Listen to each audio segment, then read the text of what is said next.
Ontem estive em São Bernardo do Campo, na Universidade Metodista, participando de debate sobre o julgamento do Mensalão pelo Supremo Tribunal Federal. Desse debate participou também o deputado Protógenes. E nós verificamos o grande interesse dos universitários brasileiros, estudantes de direito, por esse momento novo, consagrado pelo Supremo Tribunal Federal, com uma atuação implacável no julgamento do Mensalão. Esse julgamento histórico tornou-se, na verdade, uma espécie de laboratório para o estudo das ciências jurídicas. E, de outro lado, passou a despertar vocações, jovens que passaram a se interessar pelo estudo do direito em razão deste momento histórico vivido pela Suprema Corte do nosso país.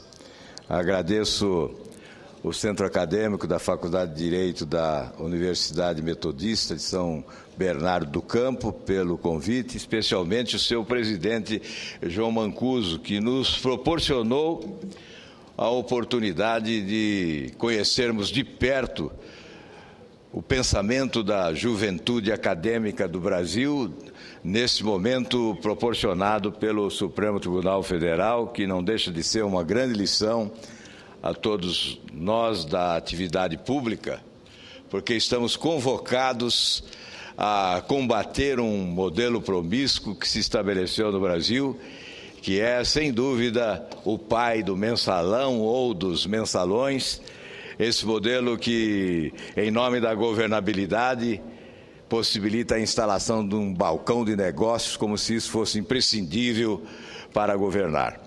Mas hoje, senhor presidente, quero também registrar nesta mesma linha de preocupação dos brasileiros com a incidência da corrupção em índices cada vez superiores no nosso país, alcançando, segundo a avaliação recente, um desvio de mais de 200 bilhões de reais anualmente, registrar o fato de que está repercutindo de forma negativa no exterior a demora e a lentidão do nosso parlamento em aprovar uma lei anticorrupção que penalize até mesmo com a extinção empresas que oferecem suborno para concretizar negócios dentro e fora do país.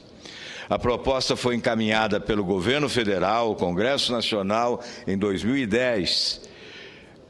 A tramitação se arrasta nos escaninhos de uma comissão especial da Câmara desde setembro do ano passado.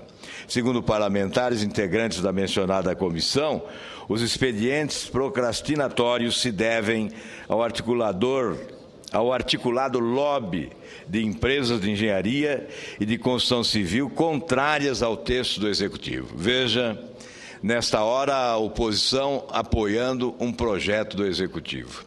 Não se admite fato desta natureza.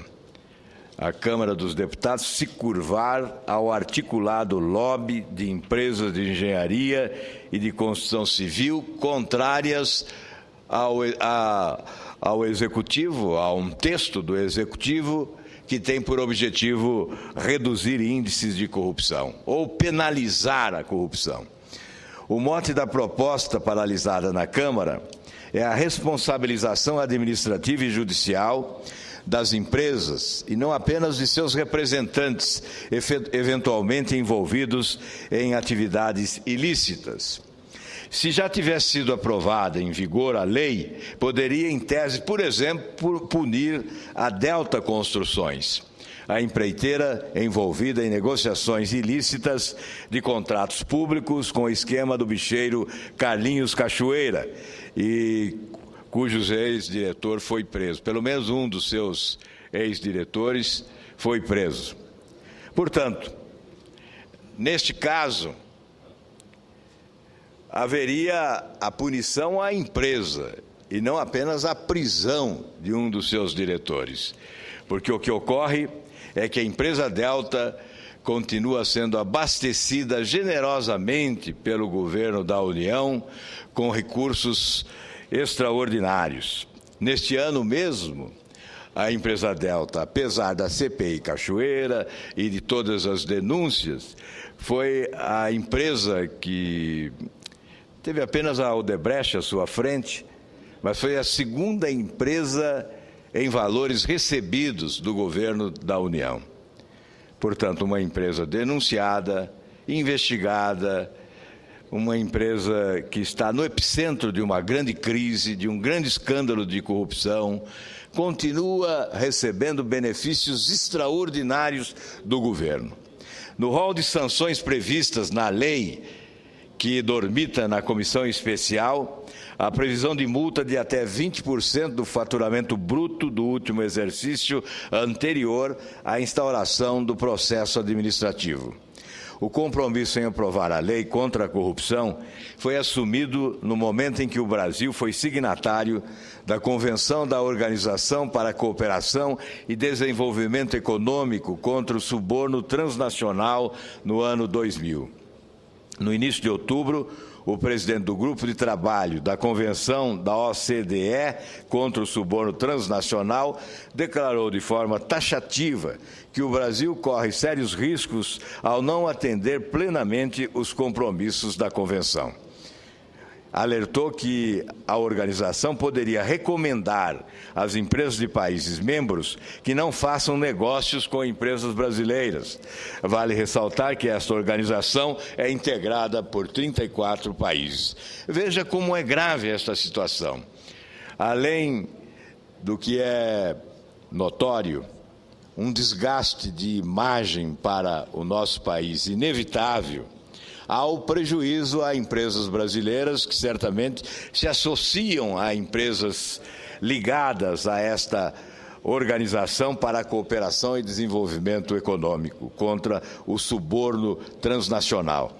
Na condição de parceiro estratégico da organização, o Brasil figura ao lado da Argentina como o único país signatário da Convenção contra o Suborno Transnacional que não dispõe de uma lei para punir empresas corruptas.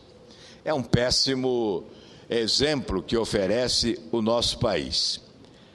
Nós estamos vivendo um momento ímpar no Supremo Tribunal Federal, mas não aprendemos a lição que nos oferece a Suprema Corte. O Congresso Nacional desperdiça oportunidades de se afirmar, buscando recuperar credibilidade. Este é um fato, um lobby organizado impondo-se ao Executivo e ao Legislativo, já que a origem do projeto é o Poder Executivo e quem assumiu esse compromisso internacional foi o governo brasileiro. Um dado relevante. Segundo uma análise do Escritório das Nações Unidas sobre drogas e crime, 6 bilhões de dólares foram recuperados em países que possuem leis de combate ao suborno transnacional. O Brasil, por não ter uma lei própria, ficou fora do levantamento. É preciso dar celeridade e aprovar o mais rápido possível essa lei. Não podemos contemporizar com a desonestidade nem com os desonestos. Mas é preciso registrar ao final. O governo tem aprovado no Congresso Nacional tudo o que deseja. Medidas provisórias inconstitucionais, leis que flexibilizam as licitações de obras públicas, a pretexto de dar celeridade em razão da Copa e da Olimpíada. O Congresso tem, inclusive, alterado a lei de responsabilidade fiscal, sempre por imposição do Poder Executivo. O Poder Executivo demonstra a sua força sempre. Surpreendentemente, neste caso, ele não tem a mesma força. Um lobby organizado tem mais força do que o Poder Executivo? Ora, senhor presidente, nós temos que reagir a esta realidade. A Câmara dos Deputados está convocada a dar celeridade para a aprovação desse projeto. Muito obrigado, senhor presidente.